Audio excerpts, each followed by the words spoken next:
నమః సవిత్రే జగదేకచక్షుషే జగత్ప్రసూతిస్థితినాశహేతవే త్రయీమయాయ త్రిగుణాత్మధారిణే విరించి నారాయణ శంకరాత్మనే.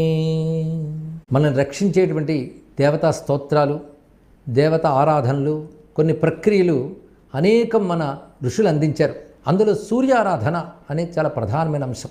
సూర్యుడు ప్రత్యక్ష దైవం అనే భావం సనాతన భారతీయ సంస్కృతిలో అందరికీ ఉన్నది. సూర్యుడు ఒక మండుచున్న అగ్నిగోళం అనేది సామాన్యుల అభిప్రాయం. సూర్యుడు శక్తికి నిలయం. ఆయన నుంచే మనం ప్రాణశక్తి పొందుతాం. సమస్తము లేని సంపదలు ఆయన నుంచే లభిస్తున్నది వైజ్ఞానిక దృక్పథం. సామాన్య వైజ్ఞానిక దృక్పథాలను మించిపోయి ఉంటుంది ఉపాసనా దృష్టి.